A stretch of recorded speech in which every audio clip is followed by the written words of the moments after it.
Welcome back, everybody. This is Eric and Chad here with Iraq Veteran 8888. Today we've got another Firearms Fact episode for you.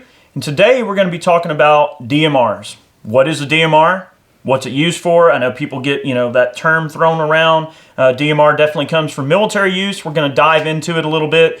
And look, if you guys are interested in firearms technology, you want to learn more about gunsmithing and general firearms technology, check out SDI. They are a great group of people. Definitely got some great gunsmithing programs. I know some of you guys have unused GI Bill if you guys want to, go further down the rabbit hole, so to speak.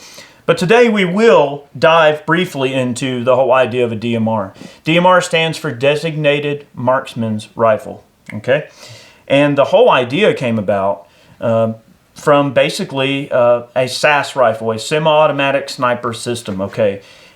But not quite a sniper rifle, but not quite an infantryman's rifle, kind of somewhere in the middle. So the whole DMR program came about really from the need on the battlefield for a person who could engage with precision targets at ranges that are a little further or as far as the standard infantryman is taught to shoot iron sights or with a standard issue rifle. Okay, the whole idea is we're in an urban environment. Oh, we're taking fire from the enemy. Where is he? He's on that rooftop over there, or something like that. All right, we'll bring in the dude with the ACOG and have him engage the sniper. That's the whole idea of a DMR. But now the DMR goes over to the civilian world. And obviously, a lot of us just love to shoot and everything like that as well. So we build rifles that are set up as a DMR role to go and fit a wide variety of different functions within all aspects of the shooting world. So we'll kind of discuss that a little bit.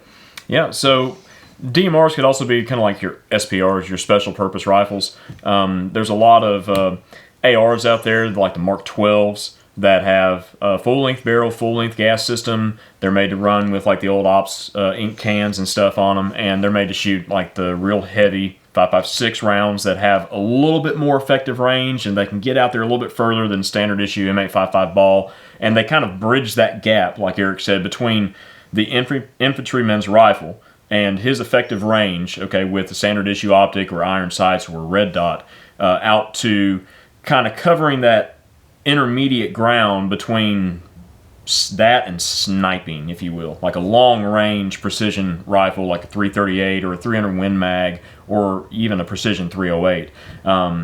But kind of my favorite and Eric's favorite SPR/DMR rig would be our little BCM rigs here, okay? And these have 18-inch BCM barrels. You get full velocity out of M855 ball, you get full velocity out of like 77 grain Mark 262 ammo, and these things are just stupid accurate.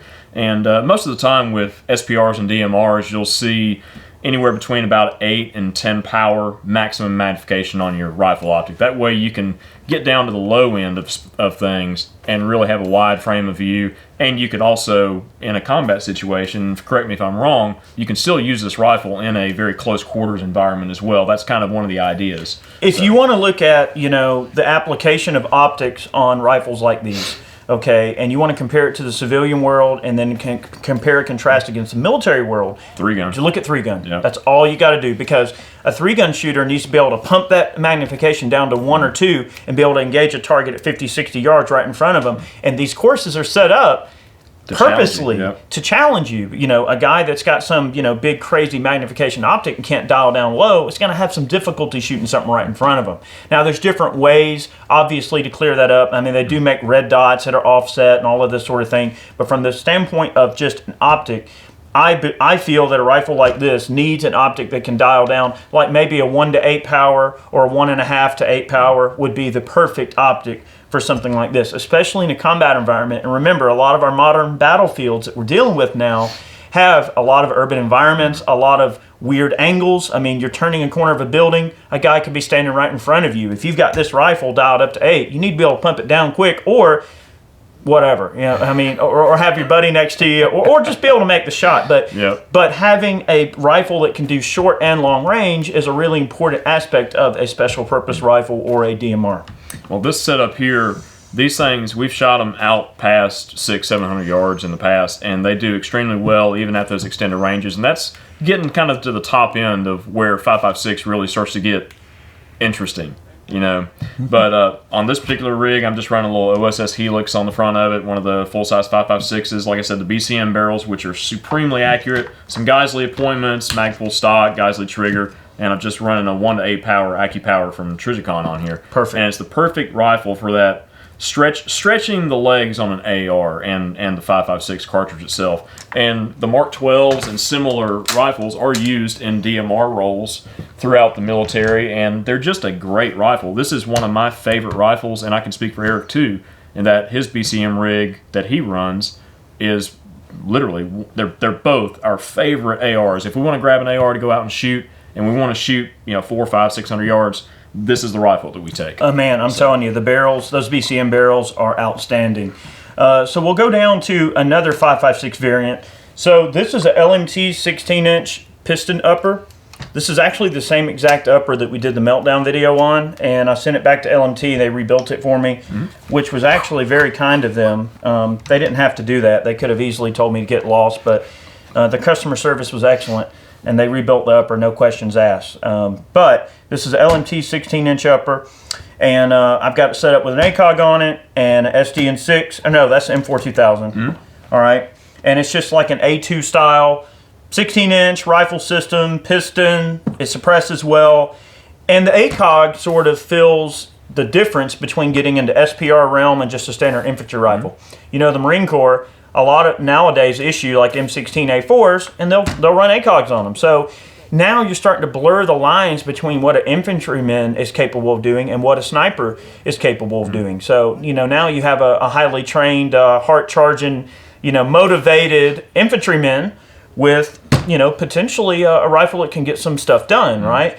There's actually reports from Afghanistan of special forces getting in shootouts, and they actually ended up getting, investigated by the higher up in the food chain, okay? And they were saying, oh, you guys are assassinating people. You're rounding up soldiers after you've gotten into a battle, and then you're just executing them. And they ended up having to do research, and they found out they weren't executing the men. They were using precise ARs, and when the jokers would put their heads up over the wall, they'd catch one in the dome. Because they had such accurate rifles that they could lay down that really accurate fire. They could pin those guys down, and the minute they put their heads up to shoot back, they've got them. And that's really the big difference. And it's just really good training and really good marksmanship. So, and they were getting investigated because people thought that they were out there executing people point blank. Like, warfare. You can't do that with an AR. Warfare's an ugly thing. Gosh, and it is a tough subject for people to discuss. But, the modern infantryman has some of the best, weapons at his disposal, that have ever been on the battlefield. And that's where a rifle like this kind of closes that gap between, a sniper and then, a designated marksman. This can be a force multiplier, right? When you have, 5 or 6 Marines in a platoon that have a rifle like this and know what they're doing, you can certainly save each other's lives, and that's what it's all about. So that rifle kind of blurs the gap between the infantryman's rifle and the SPR. This kind of blurs the gap between the SPR and the DMR.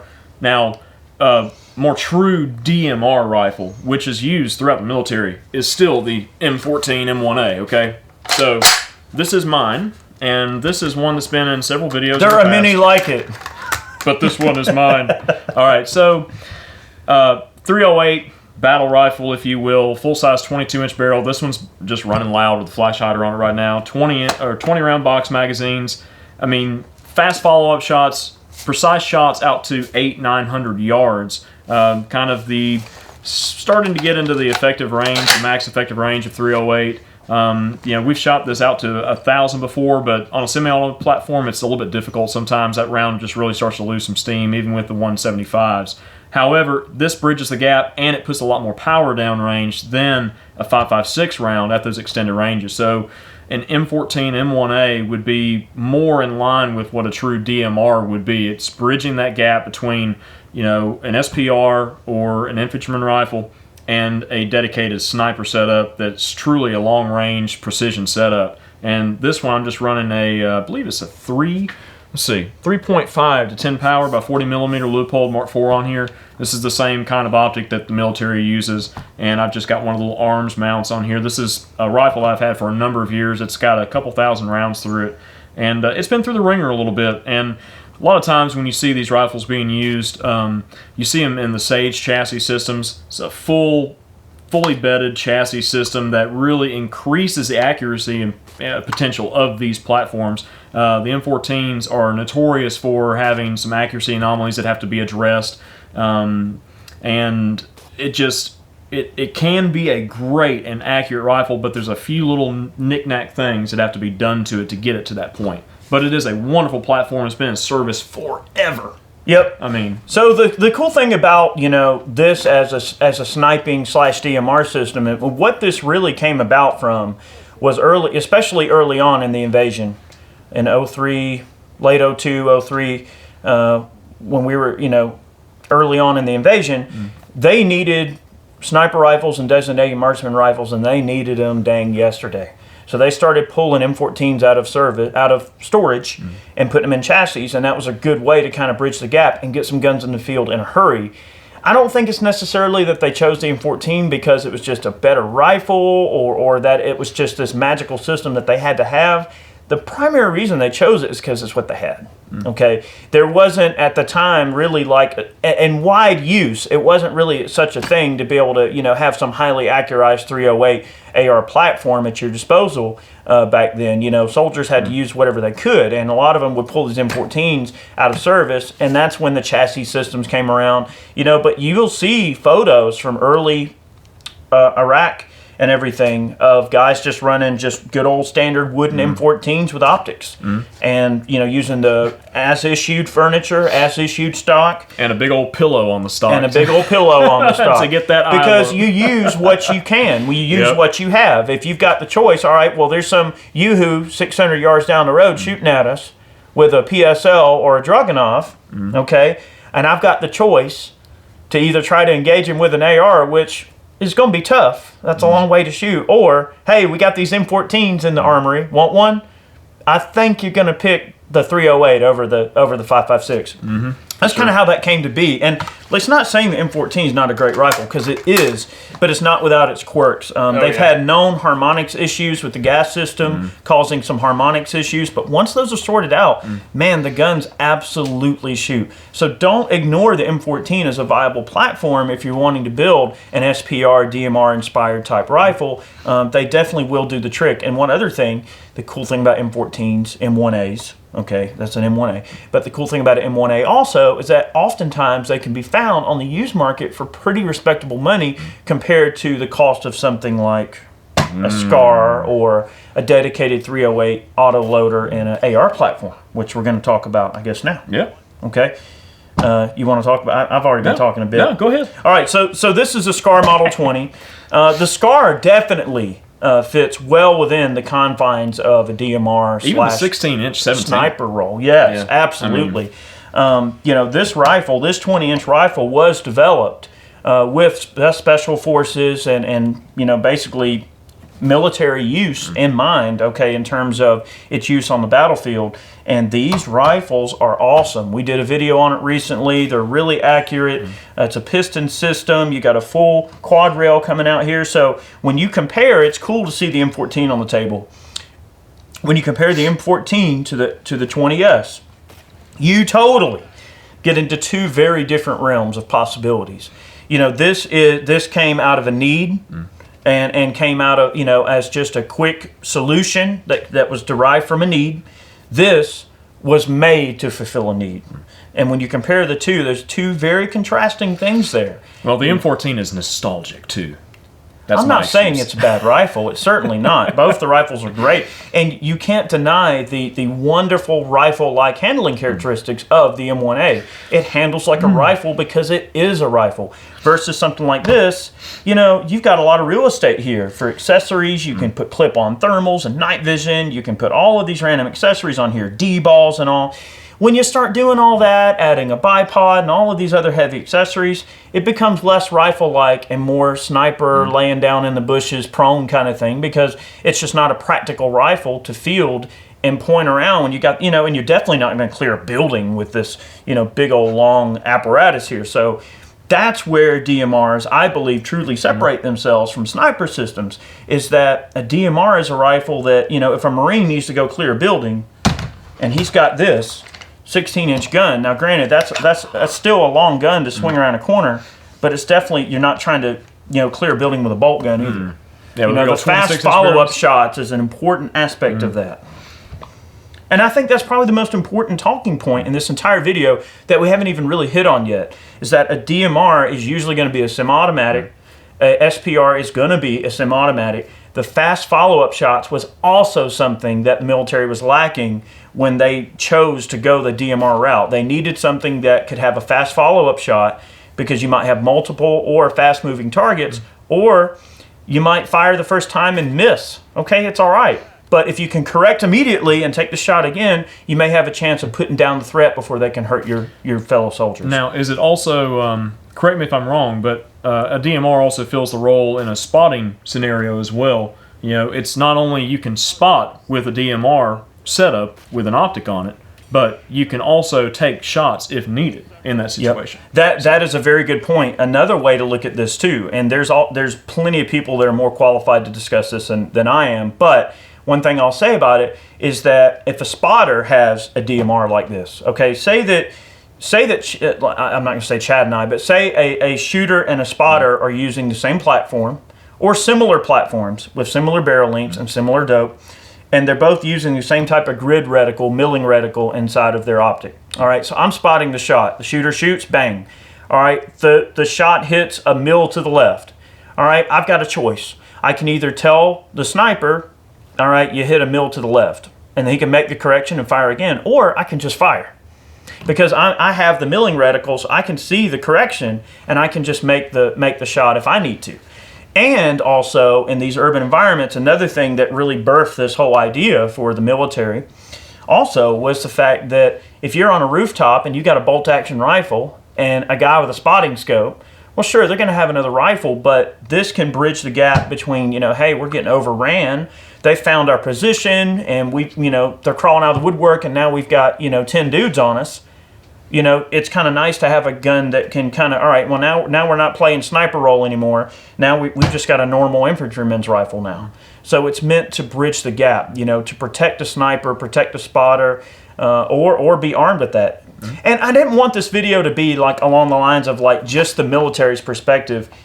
These are in common use by civilians as well for all different types of shooting applications, which we didn't even discuss in the video yet. Yeah, I mean, but the idea behind these rifles, like for me personally, was looking at military applications. And, just because I like the M1a and I wanted it to be sort of an accurate platform for me, which I need to upgrade this thing a little bit and put in a chassis system at some point or another. But it's been a great rifle. But these SPRs, these are tools for us. I mean, and the idea was birthed out of military use for sure, but these are tools for me, and these are definitely life and liberty guns, as we've talked about in the past. Sure. I mean, absolutely life and liberty. Absolutely, and part of that perspective too is the cool thing about rifles like these is if you get invited out on a prairie dog hunt or you get invited out on a coyote hunt, you can totally lay waste to coyotes and small critters. I've hunted hogs with these things. Yep. And it really helps kind of put faith in your tools when you can put them in a hunting situation and go out and do the job and make the shots you need to make precisely, humanely, accurately. It puts faith in you and the system as a shooter. Okay, so it's a dual-pronged thing. When a three-gun shooter takes these things out and just does really good on the three-gun course, it puts a lot of faith in that system, in that platform, in the shooter-to-platform relationship that you end up having, with time that you spend behind a gun. When you spend time behind a rifle long enough, it becomes ingrained in your habits, your techniques, what you do behind the rifle, how you shoot, the style of shooting that you do, how accurate you can be, what your accuracy expectations are. All of those things kind of mold themselves into you as a shooter as you spend enough time behind these platforms. And I have to say, I agree. It's a life and liberty type thing. It's to protect my family, protect my home, protect my country if it's under attack. And that is, without going too far down the rabbit hole, that's the teeth that gives our country the freedom that we have, is our ability to protect ourselves against anyone who tries to hurt us.